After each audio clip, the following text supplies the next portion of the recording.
नमस्कार दोस्तों, स्वागत है आपका हमारे YouTube channel target civil services में। तो आज है 11 दिसंबर और मध्य प्रदेश के डेली करंट अफेयर में आज हम पढ़ेंगे 11 दिसंबर के करंट अफेयर। तो लेक्चर ध्यान से देखिएगा। चलिए दोस्तों, सबसे पहले हम डेज के रिवीजन कर ले। तो 1 दिसंबर को हमने मनाया था विश्व एड्स दिवस, 2 दिसंबर को राष्ट्रीय प्रदूषण नियंत्रण दिवस, 3 दिसंबर को अंतर्राष्ट्रीय विकलांग दिवस, 4 दिसंबर को भारतीय नौसेना दिवस और टाटा भील बलिदान दिवस भी मनाया था, 5 दिसंबर को विश्व मृदा दिवस, 6 दिसंबर को महापरिनिर्वाण दिवस, 7 दिसंबर को सशस्त्र सेना झंडा दिवस और 9 दिसंबर को अंतर्राष्ट्रीय भ्रष्टाचार निरोध दिवस, 11 दिसंबर को मनाया जाता है अंतर्राष्ट्रीय मानवाधिकार दिवस। और देखिए दोस्तों, आज है 11 दिसंबर और 11 दिसंबर को मनाया जाता है अंतर्राष्ट्रीय पर्वत दिवस। ठीक है, 11 दिसंबर को क्या मनाया जाता है? अंतर्राष्ट्रीय पर्वत दिवस। तो दोस्तों, हर साल 11 दिसंबर को अंतर्राष्ट्रीय पर्वत दिवस पूरे विश्व में मनाया जाता है। और संयुक्त राष्ट्र महासभा यानी यूनाइटेड नेशन असेंबली ने 2002 को राष्ट्र अंतर्राष्ट्रीय पर्वत वर्ष घोषित किया था और 2003 के 11 दिसंबर से अंतर्राष्ट्रीय पर्वत दिवस मनाने का संकल्प लिया है। तो दोस्तों, पहला अंतर्राष्ट्रीय पर्वत दिवस कब मनाया गया था? 2003 में मनाया गया था। ठीक है, 11 दिसंबर 2003 में मनाया गया था। किसके द्वारा शुरुआत की गई है दोस्तों इसकी? तो ये संयुक्त राष्ट्र महासभा के द्वारा। बात करें हम यहाँ पर संयुक्त राष्ट्र महासभा यानी यूनाइटेड नेशन की, तो इसकी स्थापना 24 अक्टूबर 1945 को हुई थी। इसका मुख्यालय New York United state of America में है। इसमें सदस्य कंट्री 193 है दोस्तों, और 193वां सदस्य कंट्री कौन सा है? तो ये दक्षिणी सूडान है। और इसके अभी चेयरमैन कौन है दोस्तों? एंटोनियो गुटेरस है। ठीक है, और पिछले वर्ष यानी 2020 की इसकी थीम क्या थी दोस्तों अंतर्राष्ट्रीय पर्वत दिवस की? Protecting mountain biodiversity. 2020 की थीम क्या थी? Protecting mountain biodiversity. और 2021 की यानी इस वर्ष की अंतर्राष्ट्रीय पर्वत दिवस की थीम क्या है दोस्तों? Sustainable mountain tourism. ठीक है, 2021 की थीम क्या है? Sustainable mountain tourism. और देखिए दोस्तों, हमारे देश की सबसे ऊंची चोटी कौन सी है दोस्तों? तो यह माउंटेन K2 है। ठीक है, लेकिन क्या है कि माउंटेन K2 जो है वो POK में है यानी पाकिस्तान ऑक्युपाइड कश्मीर में है। ठीक है, तो यदि बात करें कि हमारे देश का जितने क्षेत्र में अधिकार है वहां पर हमारे देश की सबसे ऊंची चोटी कौन सी है दोस्तों? तो ये कंचनजंगा है। लेकिन दोस्तों, बात करें हम कि हमारे देश की सबसे ऊंची चोटी कौन सी है, तो ये K2 है। ठीक है, याद रखिएगा, इसको गार्डविन आस्टीन के रूप में भी जाना जाता है। दोस्तों, हमारे मध्य प्रदेश की सबसे ऊंची चोटी कौन सी है? तो वो है धूपगढ़ है। ठीक है, और ये किस पर्वत श्रेणी में दोस्तों? सतपुड़ा पर्वत श्रेणी में है। और इसकी ऊंचाई कितनी है? 1350 मीटर इसकी ऊंचाई हमारे मध्य प्रदेश की जो सबसे ऊंची पर्वत श्रेणी है धूपगढ़ की। और भारत की सबसे पुरानी पर्वत श्रृंखला कौन सी है? अरावली है। पश्चिमी घाट तथा दक्षिणी भारत की सबसे ऊंची चोटी कौन सी है? अनामुडी है। दोस्तों, ये क्वेश्चन MPPSC 2018 में पूछा भी गया था। अरावली पर्वत श्रृंखला की सबसे ऊंची चोटी कौन सी दोस्तों? गुरु शिखर है। सिना हिल न्यू दिल्ली का क्षेत्र जहां राष्ट्रपति भवन स्थित है, तो इसका विस्तार जो है वो अरावली पर्वत श्रृंखला पर ही है। पर्वत श्रृंखला जो दक्षिणी पठार को उत्तरी भारत से भौगोलिक रूप से विभाजित करती है, तो ये विंध्य पर्वत श्रृंखला है। और दोस्तों, जो वैष्णो देवी का मंदिर है कहां पर? जम्मू एंड कश्मीर में। तो ये किस पर्वत पर है? ये त्रिकुटा पर है। और देखिए, ये मुख्य पर्वत श्रृंखला दी हुई है किस राज्य में, कौन सी पर्वत श्रृंखला है? तो हमारे मध्य प्रदेश की बात करें तो सतपुड़ा पर्वत श्रृंखला और विंध्य पर्वत श्रृंखला, ये दोनों मोस्ट इंपॉर्टेंट है। ठीक है, एक सतपुड़ा पर्वत श्रृंखला और एक विंध्य पर्वत श्रृंखला। दोस्तों, ये है हमारा Telegram channel target civil services. तो इस पर डेली 20 क्वेश्चन का क्विज होता है, जिसमें 15 क्वेश्चन जो रहते हैं दोस्तों वो जीके से रहते हैं, जैसे जियोग्राफी से, इकोनॉमी से, हिस्ट्री से, पॉलिटी से, और 5 question Madhya Pradesh current affair से रहते हैं। दोस्तों, इस टाइप से इसका रिजल्ट निकलता है। और जो कल क्विज हुआ था हमारा 110वां, इसमें जो फर्स्ट रैंक आई है वो देशराज राजपूत की आई है, सेकंड रैंक प्रिया मिश्रा की आई है और थर्ड रैंक गौरव मिश्रा की आई है। तो दोस्तों, आप भी इस क्विज में पार्टिसिपेट कर सकते हो। टेलीग्राम चैनल की लिंक आपको हमारे वीडियो के डिस्क्रिप्शन बॉक्स में मिल जाएगी। और देखिए दोस्तों, आज मैं एक वीडियो लाने वाला हूं कि हम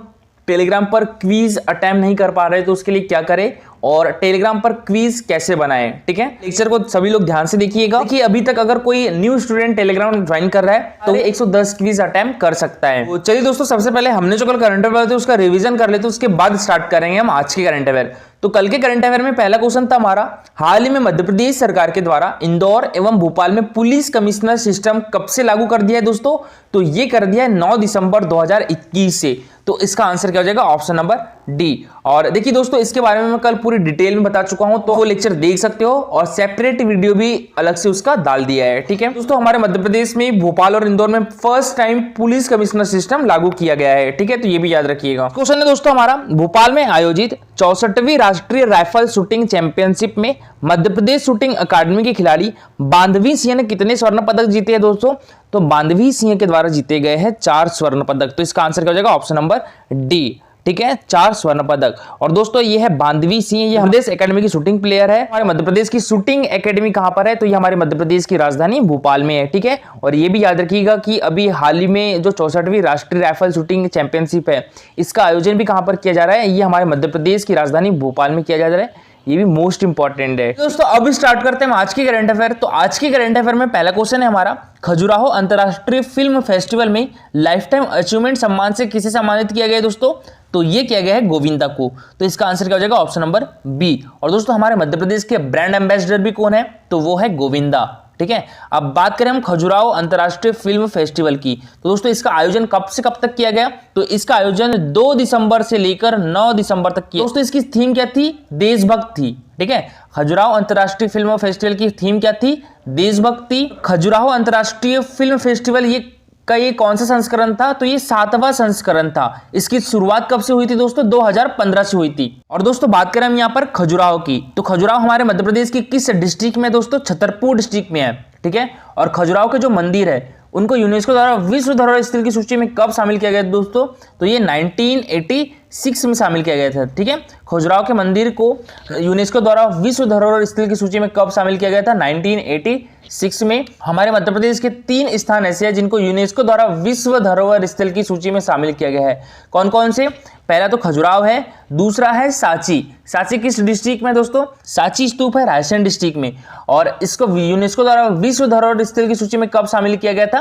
तो 1989 में शामिल किया गया था। ठीक है, सांची को, और सांची रायसेन डिस्ट्रिक्ट में। उसके बाद 2003 में दोस्तों भीमबेटका, जो कि रायसेन डिस्ट्रिक्ट में ही है, तो इसको यूनेस्को द्वारा विश्व धरोहर स्थल की सूची में शामिल किया गया था। ठीक है, तो भीमबेटका को यूनेस्को द्वारा विश्व धरोहर स्थल की सूची में कब शामिल किया गया था? 2003 में। और देखिए दोस्तों जो ओरछा और ग्वालियर है, इन दोनों को यूनेस्को द्वारा वर्ल्ड हेरिटेज सिटी में शामिल किया गया है। ठीक है, ये यूनेस्को द्वारा विश्व धरोहर स्थल की सूची में शामिल नहीं है, इनको वर्ल्ड हेरिटेज सिटी में शामिल किया गया है यूनेस्को द्वारा। इसको लेकर दोस्तों बहुत से लोग कंफ्यूज भी है कि यार हमारे मध्य प्रदेश में 5 ऐसे स्थान है जिनको यूनेस्को द्वारा विश्व धरोहर स्थल की सूची में शामिल किया गया है। 5 स्थान नहीं है, 3 ही स्थान है। जो ओरछा और ग्वालियर है उनको वर्ल्ड हेरिटेज सिटी में शामिल किया गया है। ठीक है दोस्तों, देखिए और गोविंदा हमारे मध्य प्रदेश के ब्रांड एम्बेसडर भी है ना, और ये एक एक्टर है। और मध्य प्रदेश की जो बेटी बचाओ बेटी पढ़ाओ अभियान है, तो इसकी ब्रांड एम्बेसडर कौन है दोस्तों? मेघा परमार है। ठीक है, तो ये भी याद रखिएगा, मेघा परमार जो है पर्वतारोही है दोस्तों, मेघा परमार, और ये हमारे मध्य प्रदेश के सीहोर डिस्ट्रिक्ट से है। तो बेटी बचाओ बेटी पढ़ाओ की ब्रांड एम्बेसडर कौन है? ये है मेघा परमार। मध्य प्रदेश चुनाव आयोग के ब्रांड एम्बेसडर कौन है दोस्तों? पद्मश्री प्रहलाद जी है। पद्मश्री प्रहलाद जी जो है मध्य प्रदेश आयोग के ब्रांड एम्बेसडर है, और ये लोक गायक है दोस्तों, और इनका संबंध हमारे मध्य प्रदेश के उज्जैन डिस्ट्रिक्ट से है। और हमारे मध्य प्रदेश की दोस्तों संस्कृति विभाग के ब्रांड एम्बेसडर कौन है? तो भूरीबाई है। ठीक है, भूरीबाई को हाल ही में पद्मश्री सम्मान से भी सम्मानित किया गया है। और दोस्तों खजुराहो हमारे मध्य प्रदेश के छतरपुर डिस्ट्रिक्ट में है। तो छतरपुर डिस्ट्रिक्ट की लोकेशन कहां पर है? ये है छतरपुर डिस्ट्रिक्ट। और रायसेन डिस्ट्रिक्ट की लोकेशन कहां पर है? ये है रायसेन डिस्ट्रिक्ट। ठीक है, तो देखिए मध्य प्रदेश की विश्व प्रसिद्ध पर्यटन नगरी खजुराहो में 7वें अंतर्राष्ट्रीय फिल्म महोत्सव का रंगारंग शुभारंभ हुआ। फिल्म अभिनेता गोविंदा ने इस 7 दिवसीय फिल्म महोत्सव का शुभारंभ किया। और दोस्तों गोविंदा को फिल्म फेस्टिवल के मन से लाइफ टाइम अचीवमेंट का सम्मान भी दिया गया है। और इस मौके पर प्रसिद्ध फिल्म अभिनेता दिलीप ताहिल, सुष्मिता मुखर्जी सहित अन्य फिल्मी कलाकार भी मौजूद रहे। नेक्स्ट क्वेश्चन है दोस्तों हमारा, मध्य प्रदेश के अनाथालयों में किस वर्ष के बाद जन्मी सभी बच्चियों को अब लाडली लक्ष्मी योजना में शामिल किया जाएगा? तो ये 2006 के बाद। तो दोस्तों इसका आंसर क्या हो जाएगा? Option number B. ठीक है, 2006।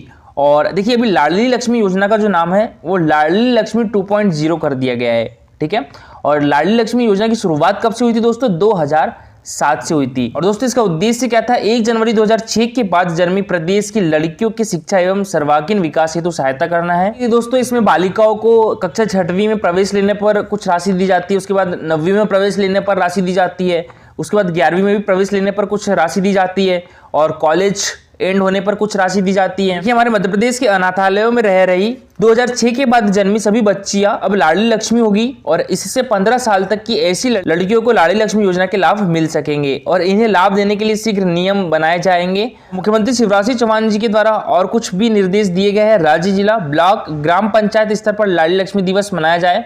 ग्राम पंचायत एवं ग्रामों को लाडली लक्ष्मी फ्रेंडली घोषित करने के मापदंड तय किए जाए। 18 वर्ष के ऊपर की लाडली लक्ष्मी को ड्राइविंग लाइसेंस जारी किए जाए। लाडली बालिकाओं के शासकीय अशासकीय मेडिकल इंजीनियरिंग IIT IIM में प्रवेश पर पढ़ाई का खर्च राज्य सरकार वहन करेगी और लाडली को कॉलेज में प्रवेश लेने पर 25,000 रुपए दिए जाए। नेक्स्ट क्वेश्चन है दोस्तों हमारा, सिंधी साहित्य अकादमी मध्य प्रदेश संस्कृति परिषद द्वारा गौरव पुरस्कार 2017 से किसे नवाजा जाएगा? तो ये नवाजा जाएगा गोप गोलानी को। तो दोस्तों इसका आंसर क्या जाएगा? ऑप्शन नंबर ए, और ये है गोप गोलानी। बात करें हम यहाँ पर श्रेष्ठ कृति अवार्ड पद्य विधा में नादिया मसन को दिया जाएगा, पद्य विधा में, ठीक है। और श्रेष्ठ कृति अवार्ड गद्य विधा में किसे दिया जाएगा? विनीता मोटलानी को दिया जाएगा, ठीक है। तो इनका नाम भी याद रखिएगा। श्रेष्ठ कृति अवार्ड पद्य विधा में नादिया मसन को और गद्य विधा में विनीता मोटलानी को किसके द्वारा दिया जाता है दोस्तों? ये पुरस्कार सिंधी साहित्य अकादमी मध्य प्रदेश के द्वारा दिया जाता है। दोस्तों यहाँ बात करें हम सिंधी साहित्य अकादमी की, तो इसकी स्थापना कब हुई थी? 1983 में हुई थी, ठीक है। और इसका मुख्यालय कहां पर है दोस्तों? हमारे मध्य प्रदेश की राजधानी भोपाल में है। और अभी सिंधी साहित्य अकादमी के निदेशक कौन है? राजेश वाधवानी है। तो देखिए, सिंधी साहित्य अकादमी मध्य प्रदेश संस्कृति परिषद भोपाल ने वर्ष 2017 का जो गौरव पुरस्कार है वो इंदौर के वरिष्ठ साहित्यकार गोप गोलानी को दिया गया है।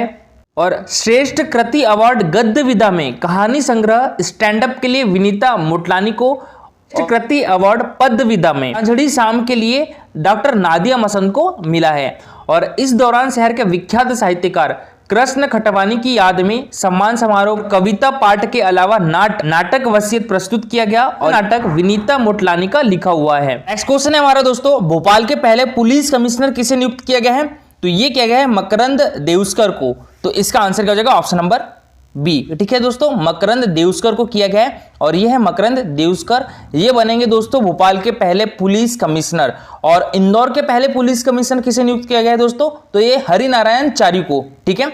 तो ये है दोस्तों इंदौर के पहले पुलिस कमिश्नर हरिनारायण चारी मिश्रा। और दोस्तों जो हरिनारायण चारी मिश्रा जी है IPS के अधिकारी है, और मकरंद देउस्कर जो है वो मध्य प्रदेश से के ही है, और ये 1997 बैच के IPS अधिकारी है। तो पुलिस कमिश्नर क्या होते हैं इनके बारे में पूरी डिटेल में मैंने लेक्चर बनाया है, उस वीडियो को देख सकते हो दोस्तों। उसका सेपरेट वीडियो भी मिल जाएगा, या फिर कल के करंट अफेयर में भी आप उसको देख सकते हो। और देखिए दोस्तों, ये मध्य प्रदेश गवर्नमेंट के द्वारा लिस्ट जारी करी गई है, जिसमें श्री मकरंद देउस्कर को, जो कि भारतीय पुलिस सेवा 1997 के अधिकारी है, तो इनको पुलिस कमिश्नर नियुक्त किया गया है। और श्री हरिनारायण चारी को, जो कि भारतीय पुलिस सेवा 2003 बैच के अधिकारी हैं, इनको इंदौर का पुलिस कमिश्नर नियुक्त किया गया है दोस्तों। श्री इरशाद अली को भोपाल का ज्वाइंट कमिश्नर, और जो श्री मनीष कपूरिया है इनको इंदौर का ज्वाइंट कमिश्नर नियुक्त किया गया है। दोस्तों कल का हमारा क्वेश्चन था, राष्ट्रीय मानवाधिकार आयोग का गठन कब किया गया है? तो देखिए ये किया गया था 12 अक्टूबर 1993 को,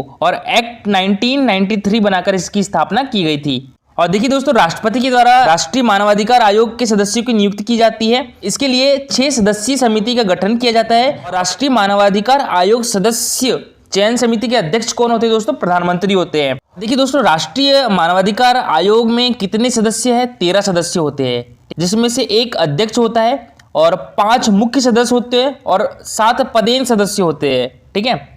और जो एक अध्यक्ष होता है तो ये उच्चतम न्यायालय का पूर्व मुख्य न्यायाधीश होना चाहिए या अन्य न्यायाधीश होना चाहिए। और अभी राष्ट्रीय मानवाधिकार आयोग का मुख्यालय कहां पर है? तो ये न्यू दिल्ली में है दोस्तों। और राष्ट्रीय मानवाधिकार आयोग के अध्यक्ष तथा सदस्यों का कार्यकाल कितना होना चाहिए? या तो 3 वर्ष या 70 वर्ष, जो भी पहले हो जाए। तो आज के लिए आपका क्वेश्चन है, करंट अफेयर से रिलेटेड है। राष्ट्रपति श्री रामनाथ कोविंद ने किस जिले के ग्रामीण आदिवासी विकास संस्थान को राष्ट्रीय दिव्यांगजन सशक्तिकरण पुरस्कार से सम्मानित किया है? छिंदवाड़ा, भोपाल, रतलाम या विदिशा? तो दोस्तों इसका आंसर पूरा डिटेल में दीजिएगा। आज के लिए इतना ही। For watching this video.